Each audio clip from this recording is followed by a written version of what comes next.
Okay, तो table options का use समझाने के लिए मैंने एक छोटा सा डेटा सेट तैयार रखा है। एक्चुअली टेबल ऑप्शंस का यूज़ हम लोग अपने डेटा सेट को टेबल में कन्वर्ट करने के लिए करते हैं। जब भी हम लोग एक्सेल में कोई भी डेटा इस तरह से टाइप करते हैं, उसे टेबल नहीं बल्कि डेटा रेंज बोलते हैं। टेबल में आपको अगर कन्वर्ट करना हो तो फिर आप इंसर्ट में आएंगे और फिर टेबल में क्लिक करेंगे, तब ये टेबल में कन्वर्ट होगा।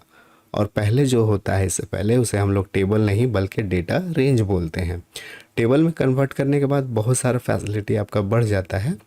क्या करना होगा, सबसे पहले हमें इस रेंज को पहले सेलेक्ट कर लेना होगा। ऐसे हम लोग टाइटल को सिलेक्ट नहीं करेंगे, याद रखिए। यहाँ पे आपका हेडिंग होना चाहिए और उसका रिकॉर्ड होना चाहिए। सेलेक्ट करने के बाद आप इसमें क्लिक करेंगे इंसर्ट टैब के अंदर। जैसे आप इसमें क्लिक करेंगे तो एक छोटा सा क्रिएट टेबल का बॉक्स आपका दिखेगा। यहाँ पर रेंज भी आपको दिखेगा और आपके रेंज में आपका हेडर है, इसलिए यहाँ पे टिक लगाना ज़रूरी है, my table has header row. और फिर आपको ओके कर देना है। बस इतना ही करना है। आपका जो डेटा सेट है अब ये टेबल में कन्वर्ट हो गया है। तो यहाँ पे जैसे आपका डेटा रेंज जो है वो टेबल में कन्वर्ट होगा तो ऑटोमेटिक एक टैब एक्टिव हो जाएगा जिसे हम लोग बोलते हैं टेबल डिज़ाइन टैब। और इसी में टेबल के रिलेटेड जो ऑप्शंस है वो यहाँ पे मिलेंगे। सबसे पहले यहाँ पे देखिए, ये जो टेबल अब बन गया है उसका डिफ़ॉल्ट नेम है टेबल 2। आप यहाँ पे इसका नाम भी डिसाइड कर सकते हैं। जैसे हम लोग यहाँ पे डिसाइड कर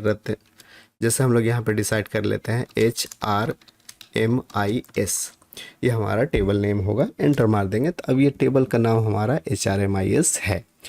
नाम हम लोग तब देते हैं जब एक ही सीट में अलग अलग टेबल आपको बनाना हो, तो टेबल का नाम देना अच्छा प्रैक्टिस होता है।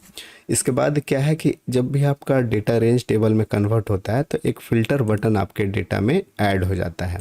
इसे हम लोग बोलते हैं फ़िल्टर बटन। यहाँ पे आप आसानी से फ़िल्टर कर सकते हैं। जैसे डिपार्टमेंट में आते हैं और हम चाहते हैं कि HR डिपार्टमेंट और सेल्स डिपार्टमेंट को ही देखना है, ओके करेंगे तो आप देखेंगे कि इस तरह से हो गया। ये वही काम है जो हम लोगों ने फ़िल्टर ऑप्शंस के थ्रू किया था।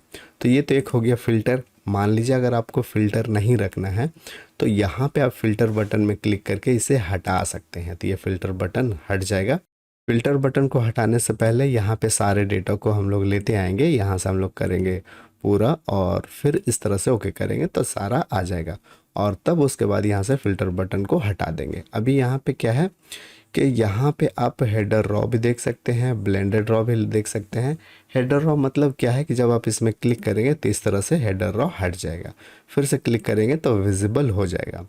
और ये है बैंडेड रॉ। बैंडेड रॉ क्या होता है कि एक रॉ का कलर अलग होता है दूसरे के मुकाबले, और फिर से वो रिपीट होता है और फिर से ये रिपीट होता है।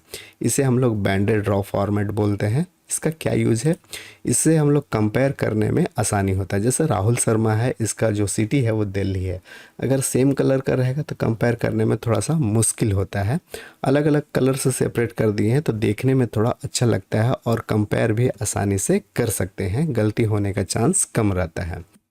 ये बैंडेड रॉ यहाँ से हटा सकते हैं। जैसे आप हटाएंगे तो ये एकदम प्लेन हो जाएगा, जिससे आपको कंपेयर करने में थोड़ा सा अटपटा लग रहा है। अगर ये वीडियो आपके लिए हेल्पफुल लग रहा हो तो कमेंट बॉक्स में यस ज़रूर लिखें ताकि मुझे पता चल सके। इसी तरह जो बैंडेड रॉ है, आप बैंडेड कॉलम का भी यूज़ कर सकते हैं। यहाँ पे क्लिक करेंगे बैंडेड कॉलम तो इस तरह से बैंडेड कॉलम आ जाएगा। इसे भी हम लोग यहाँ से हटा देते हैं। यहाँ पे एक ऑप्शन है जैसे फर्स्ट कॉलम, इसमें जब क्लिक करेंगे तो फर्स्ट कॉलम आपका थोड़ा सा बोल्ड हो जाएगा। इसी तरह आपके पास है लास्ट कॉलम। लास्ट कॉलम हमारा ये है, इसमें क्लिक करेंगे तो लास्ट कॉलम भी हमारा बोल्ड हो जाएगा। यहाँ पे नहीं रखना है तो फिर से आप इसे हटा दीजिए। आपके पास फैसिलिटी है कि आप टोटल भी कर सकते हैं। टोटल अगर कोई अमाउंट वगैरह होगा तो बहुत ही आसानी से टोटल हो जाता है। यहाँ पे आपको सिर्फ इसमें क्लिक करना है, यहाँ पे टोटल इस तरह से दिखा देगा।